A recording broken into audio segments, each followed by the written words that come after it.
देखिए vertical circular motion पढ़ रहे हैं, सवाल है आपके सामने, एक हेमिस्फेरिकल बाउल है, उल्टा रखा हुआ है, ठीक है, एक हेमिस्फेरिकल बाउल है, उल्टा रखा हुआ है, उसके टॉप पर एक ब्लॉक रखा हुआ है जिसका मास है एम, जिसका मास कितना है एम, ध्यान समझिएगा। इसका जो रेडियस है वो आर है। ये इनिशियल वेलोसिटी जीरो से यहां से टपकना स्टार्ट हुआ, एक पर्टिकुलर हाइट पर ये स्फेरिकल बॉल को छोड़ देगा, एक पर्टिकुलर हाइट पर ये क्या करेगा, बॉल को लीव कर देगा। तो आपको वो हाइट निकालनी है, क्या बोला मैंने, एक पर्टिकुलर हाइट पर ये बॉल को लीव कर देगा, आपको वो हाइट निकालनी है। समझ में आएगा बेटा तेरे को, समझ में आया क्या, ठीक है। तो क्या करते हैं, ध्यान समझिए, सिनेरियो कुछ ऐसा है, यहां पर है ये, है ना, अभी ओके, मैंने बोला यहाँ पे कहीं पहुंचा, ये यहाँ पे ये कहीं पहुंचा, ठीक है,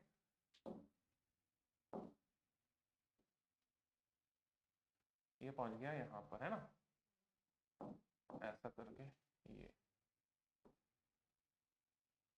हाँ ठीक है, ये यहाँ पहुंच गया।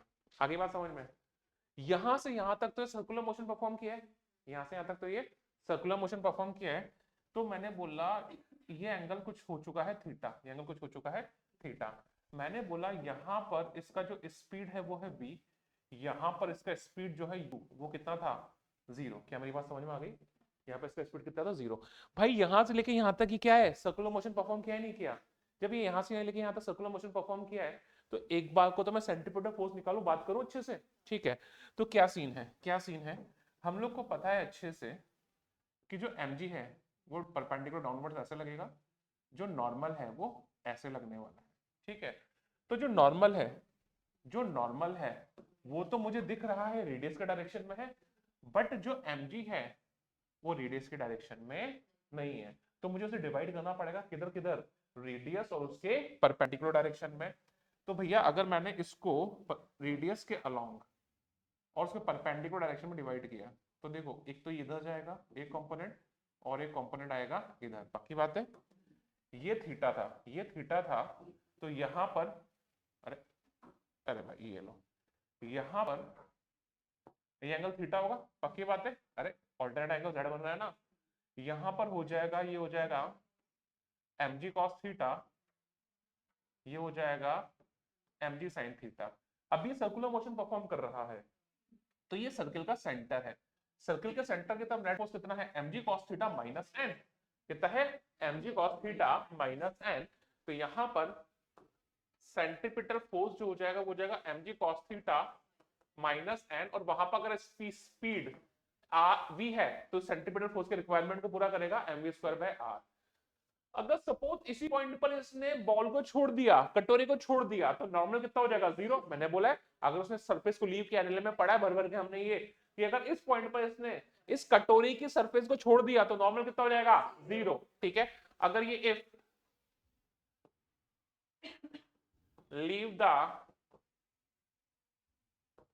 सरफेस, तो n बिकम्स जीरो, जब n जीरो हो जाएगा तो यहां से mg cos theta is equal to mv square by r, m से m कट गया, तो यहां से जो v स्क्वायर उसका वैल्यू हो जाएगा rg cos theta, this is the equation 1। क्या मेरी बात समझ में आ गई, क्या मेरी बात समझ में आ गई, बहुत ही अच्छी बात, ठीक है।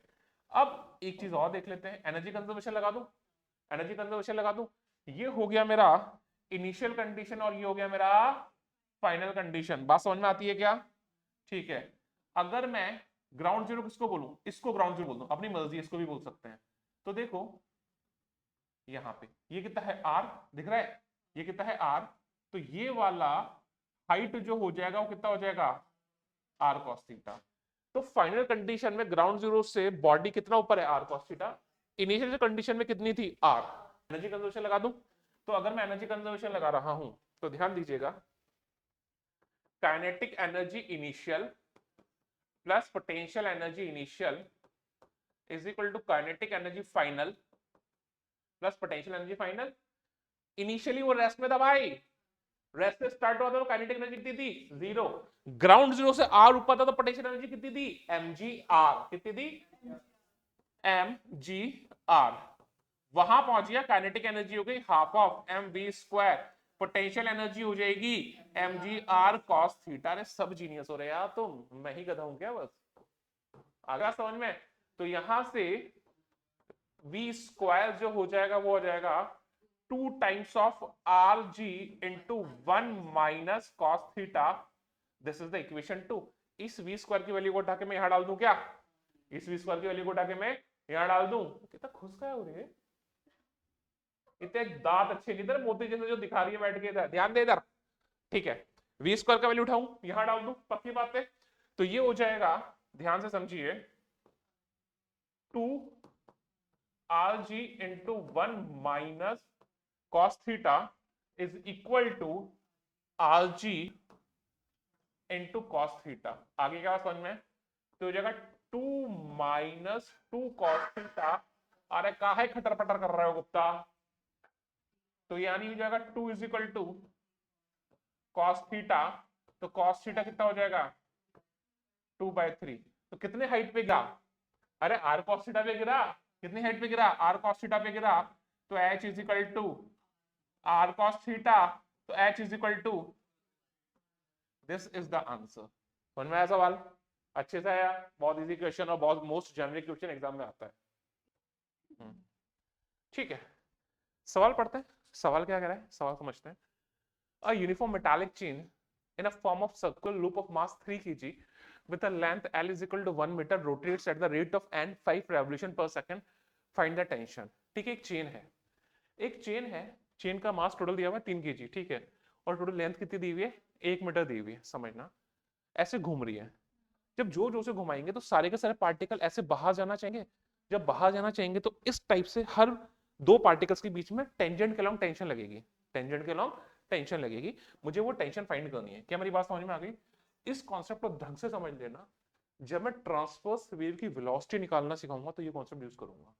बात समझ में आई क्या? ट्रांसवर्स वेव की जब मैं वेलोसिटी निकालूंगा तब ये वाला कॉन्सेप्ट यूज करूंगा मैं। ठीक है बाबा, अब समझते हैं।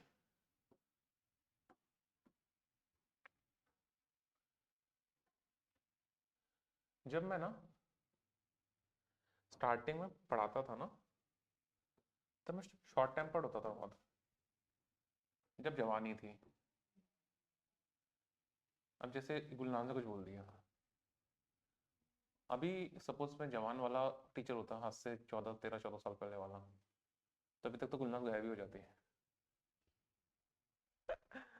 धीरे धीरे जैसे जैसे एज बढ़ती है ना, वैसे वैसे ना आप में पेशेंस आता जाता है। ठीक है कोई नहीं, क्या ही फर्क पड़ रहा है, बैठ गया।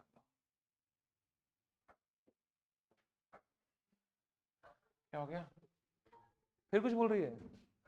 अब यार, अब इसका मतलब ये पेशेंस का मतलब ये नहीं कि एकदम क्या करना चाहती है, बुढ़ा हो गया हूं मैं? अच्छा वैसा, वो वैसे ही बोल रहे हैं तो ठीक है, वरना वाइफ से मिलवा दूंगा तेरे को मैं, अगर ऐसी बात मत कर तू मेरे सामने भी। ध्यान दो इधर। अरे यार, नहीं अब एक्चुअली हाँ ये होता है। और एक्चुअली क्या साला बीपी भी ज्यादा रहने लग गया तो इसलिए मैं चिल रहने लग गया। ठीक है यार, वैसे रोज बीपी की दवाई खाते हैं, क्या फायदा बीपी बढ़ाने से। और इसलिए स्ट्रेस नहीं लेता मैं। अच्छा ठीक है, चल कोई नहीं गुलना, कोई बात नहीं।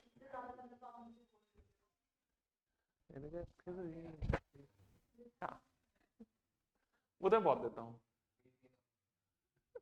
ध्यान दो इधर, समझो, ध्यान दो, छोड़ो इसे। तो मैं एक छोटा सा पार्ट कंसिडर कर रहा हूँ, सुनना, मैं छोटा सा पार्ट कंसिडर कर रहा हूँ, ध्यान देना। इस छोटे से पार्ट में देखो बच्चा लोग,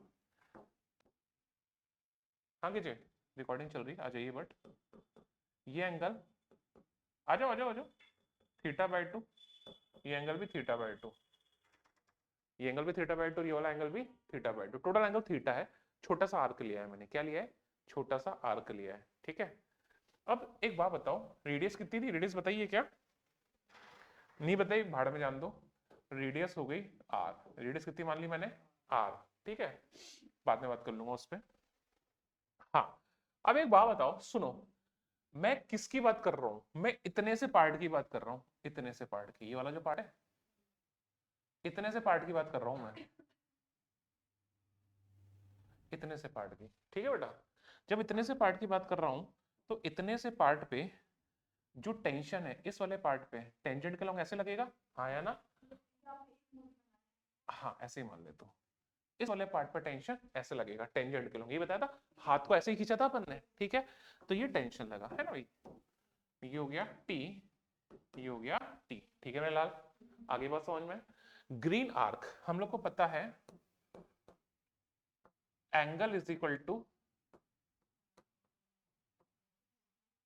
angle is equal to arc by radius, तो वो जो आर्क हो जाएगा dl, वो हो जाएगा थीटा इंटू आर, कितना हो जाएगा? Theta into R. आगे बात समझ में? हो जाएगा थीटा इंटू आर। मैंने बोला यूनिट लेंथ का मास म्यू है, यूनिट लेंथ का मास कितना है? म्यू। मान लिया यूनिट लेंथ का मास कितना है? म्यू। निकाल लूंगा वो अभी यहाँ से, यहाँ पे एक तो हो ही गया ना, ये 3 हो गया वो तो। यूनिट लेंथ का मास कितना है? म्यू। आगे बात समझ में? ठीक है, तो यहाँ पे जो टोटल मास हो जाएगा dm, वो हो जाएगा म्यू थीटा इंटू आर, ये ग्रीन आर्क है उसका मास आ जाएगा, क्या आ जाएगा? ग्रीन आर्क का मास। बात समझ में आ गई क्या? ठीक है, इसको उठा के इधर पटक देता हूं मैं अभी, ठीक है? ध्यान दीजिएगा, सुनिएगा, यहां पर एंगल का बात करते हैं, इसको लाइन को पीछे तक लेके जाता हूं मैं, यहां तक ऐसे, ठीक है? समझिएगा, ये थीटा बाय 2 दिख रहा है, ये टेंजेंट और ये रेडियस, ये एंगल कितना हो जाएगा मेरे लाल? 90 हो जाएगा क्या? ये एंगल 90 हो जाएगा, ये एंगल 90 हो जाएगा, तो ये वाला जो एंगल बचा 90 माइनस थीटा बाय 2, क्या मेरी बात समझ में आ गई? ये वाला एंगल 90 माइनस थीटा बाय 2। अब समझो यहां पे थोड़ा सा खेला खेल लेते हैं,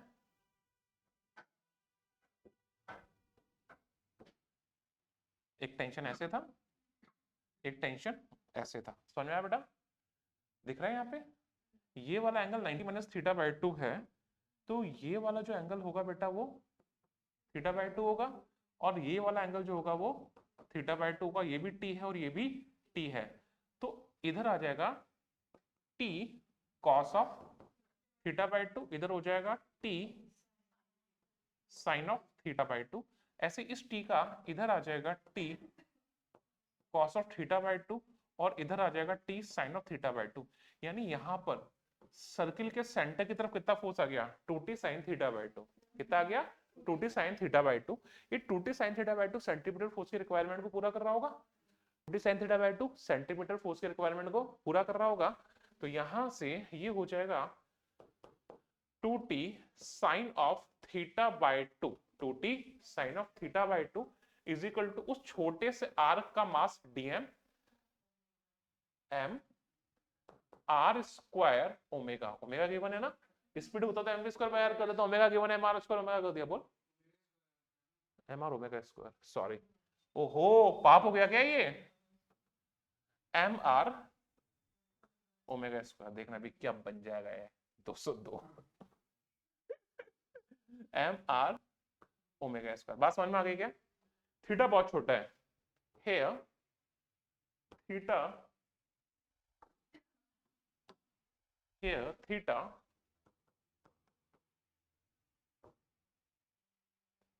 वेरी स्मॉल, थीटा जो है वो बहुत छोटा है, ठीक है? तो हो जाएगा 2t into theta by 2 dm is equal to mu R theta R into omega square. क्या हमारी बात समझ में आ गई?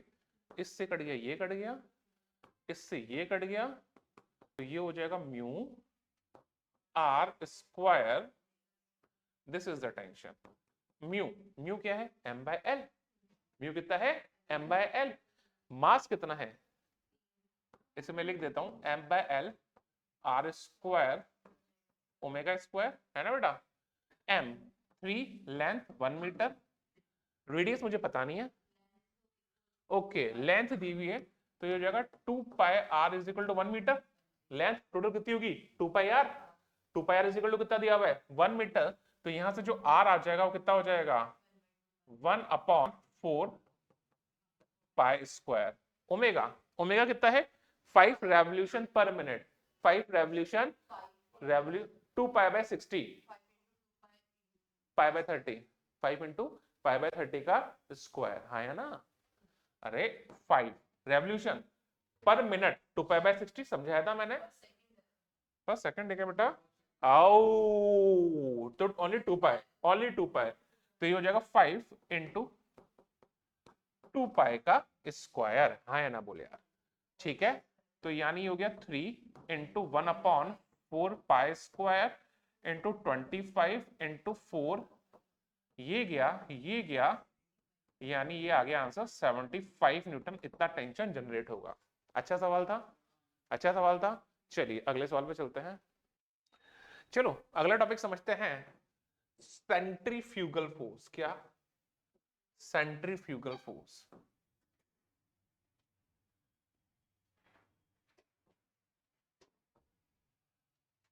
सेंट्रीफ्यूगल फोर्स, देखो यारो, सुनो क्या सीन है, सीन समझ लो पहले अच्छे से। क्या सीन है, सूडो फोर्स पढ़ा था, सूडो फोर्स पढ़ा था। तो जब एनएलएम में सूडो फोर्स पढ़ाया था तो समझाया था मैंने कि भाई आप फ्रेम पर जाकर बैठ जाओ, बट फ्रेम क्या होना चाहिए? एक्सेलरेटेड। अगर आप एक्सेलरेटेड फ्रेम पर जाकर बैठ जाओगे तो आपके रेस्पेक्ट में फ्रेम रेस्ट में आ जाएगा, आपके रेस्पेक्ट में फ्रेम रेस्ट में आ जाएगा। बट आपको क्या लगाना पड़ेगा, उसके अंदर जो भी ऑब्जेक्ट है उस पर एक सूडो फोर्स अप्लाई करना पड़ता था, जिसका वैल्यू था mass into acceleration of frame. Mass into acceleration of frame, उसका डायरेक्शन किधर होता था? फ्रेम के एक्सेलरेशन के अपोजिट, फ्रेम के एक्सेलरेशन के अपोजिट, काम खत्म। बस यही सूडो फोर्स है। तो बेसिकली सपोज ये एक बॉक्स है, ठीक है, ये बॉक्स जो है वो ये हॉरिजॉन्टल सर्किल में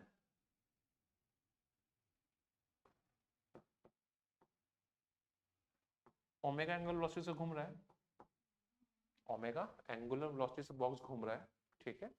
तो इसके अंदर एक छोटा सा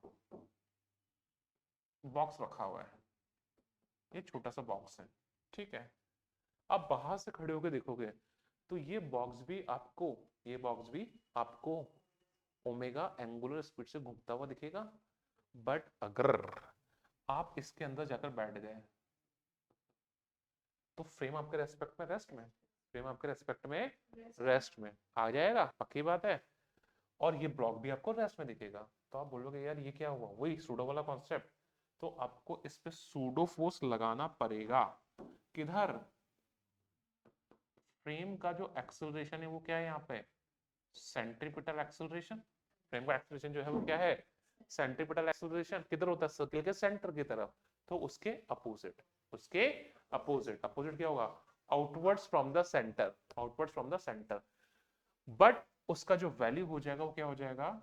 एम आर ओमेगा स्क्वायर, क्योंकि सेंट्रीपिटल एक्सेलरेशन कितना होता है? आर ओमेगा स्क्वायर, तो M R omega square. But इस केस में आप बोलोगे यार ये तो सेंट्रीपिटल फोर्स के बराबर ही आ गया। बट इस केस में सर्कुलर मोशन कंसीडर नहीं करेंगे, इस केस में सर्कुलर मोशन कंसीडर नहीं करेंगे, क्योंकि आप फ्रेम पर जाकर बैठ गए हो।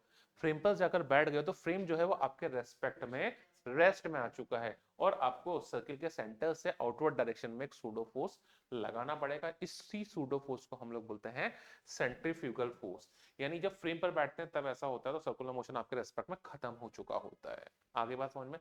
वैल्यू बराबर ही होती है। हाँ ग्राउंड देखेंगे और सेंट्रीपिटल का बात करेंगे। मेरी बात समझ में आ गई? ठीक है, तो जल्दी से इसे बनाइए, सवाल करते हैं इस पे कुछ।